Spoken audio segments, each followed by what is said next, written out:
Hello and welcome to Dad Got This. We answer the tough questions like, how do you cook the insanely popular chicken thighs for my Wild Fork Live events? And why did the chicken get detention? That second one's easy. They played a practical yoke on the teacher.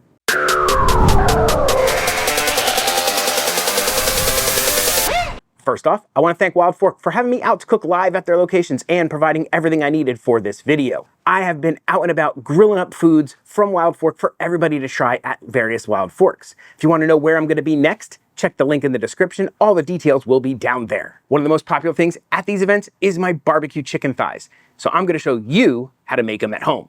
This is probably one of the easiest things to make, period. Grab yourself a 5-pound bag of Wild Fork boneless, skinless chicken thighs. Everything at Wild Fork comes frozen, so I defrosted these in my fridge overnight, and they're still a little bit frozen, but that's not a big deal. Will not hurt us at all. We'll just have to cook them a little bit longer. I'm not gonna cook the whole 5 pounds for this demonstration, but grab yourself as much chicken as you think you need. And this is the most important thing in the entire recipe: Smoky Pecan rub. I absolutely love this rub. It is fantastic on just about everything I've tried it on. It goes great on these chicken thighs. This is also from Wild Fork. Now, take your Smoky Pecan rub and liberally coat your chicken. You want a nice amount of this on there. Don't worry, it's not that salty. It just gives an amazing flavor. Flip them over and hit the other side. Now set yourself up a grill. You can use any grill you want: gas, electric, charcoal. I happen to be using my Kamado Joe Big Joe charcoal grill, and I've set it up for 2-zone cooking. If your grill allows for this, always try to set yourself up for 2-zone cooking with a hot side and a cold side. That way, if something starts going crazy on one side, you can always move the food to the other side to kind of let it chill out and rest. Or if you get a nice crust and they're not done yet, you can just move them to the cold side and let them finish cooking. It's the absolute best way to grill, in my opinion. If you got the time, you can do this up to an hour, 2 hours ahead and just let them sit like this. The spices will kind of marinate the food and it'll be even better. But if you are in a rush, like I am at the Wild Fork events, you can go straight to the grill at this point. So that's what we're gonna do. Let's head to the grill. First thing I'm gonna do is just spray the grates with a little bit of oil. This is gonna help prevent sticking. I'm gonna put the chicken over the hot side. That is the side closest to me where the coals are. As you can see, there are no coals on the other side, hence 2-zone cooking. We're just gonna lay these out nice and even over the hot side. Now all we gotta do is grill these till they have a really nice crust. For chicken thighs, you wanna go to at least 165. Some people even prefer their chicken thighs at 195 or 200. They feel like they like that texture better, but you can get them to 165 at least, and you are good to go for the next step. Let's get these grilled off. One mistake that novice grillers make all the time is not letting the food cook enough on one side before they try to flip it, and then it sticks. The reason for that is the Maillard reaction hasn't really happened and that crust hasn't built up to allow it to release from the grate. So just give it some time. If it feels sticky, let it go a little bit longer. You should be fine. Unless you've got a giant flare up and things are on fire, then get it moving quickly. One other way to avoid the stickage is to flip early and often. If you flip early and often, you don't really give the meat a chance to stick, and you can get a more even cook. It just takes more effort. Another tip, if you are a beginner griller, make sure you kind of figure out the hot spots on your grill. As you can see on my chicken, some of them are more browned than others, even though they were on there the exact same amount of time.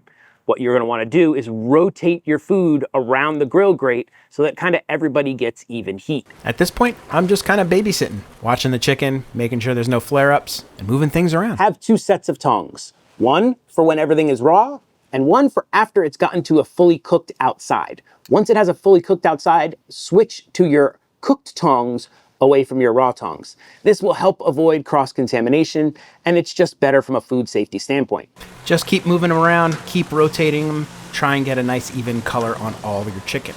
My next tip, season your food. Most people under-season their food. So after they have been on the grill for a little while, I hit them again with more Smoky Pecan seasoning. This is just going to make your food taste better. It's kind of hard to over-season in this scenario because a lot of your seasoning kind of gets grilled off. So hit them up again at this point.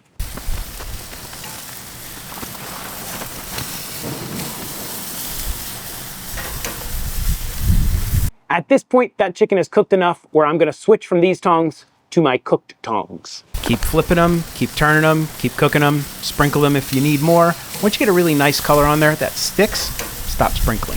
And that's what you're going for, nice and golden brown, a couple char spots. Once they get to that point, you can go ahead and move them over to the cold side to finish cooking.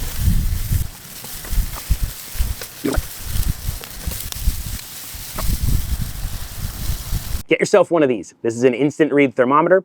This is going to tell you the temperature of your food. It is the only way to know that your food is really cooked to the way you want it.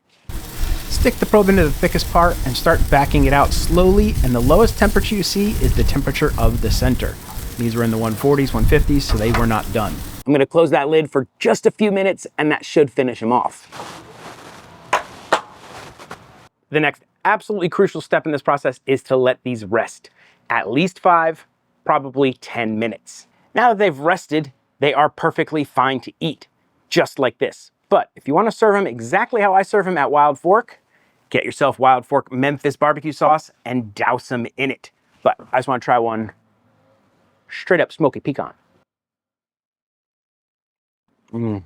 It's sweet, it's smoky, there's no real heat to it at all, just a fantastic juicy chicken thigh. Now, at the events, we'll chop them up and then douse them in the sauce, but just for presentation here, because I still need to get a nice photo. Little Memphis barbecue sauce. Oh yeah, and there you go. Wild Fork Smoky Pecan barbecue chicken thighs. It does not get any easier than that. Plus, it's pretty cheap. That bag of chicken thighs doesn't cost that much. You get a bunch of seasoning and sauces. You can use them again. It's a really nice meal. Now, if you don't want to go through all of that trouble to do that, just come out and see me at Wild Fork. Information will be in the description for the dates and the locations that I'm going to be at. I'll probably end up having this exact item there. It's always a hit. If you would like a printable version of the recipe, it's going to be on my website, dadgotthis.com. If you want to support this channel, please do the likey subscribe thing. YouTube loves it when you leave a like.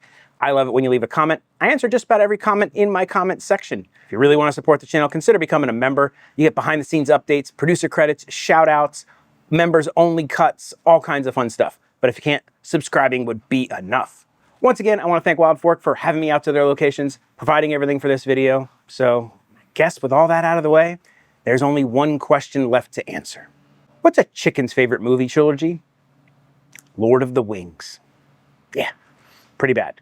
Dad may tell horrible dad jokes, cook some awesome chicken thighs, but one thing Dad will never do is an outro. So that's it. Bye.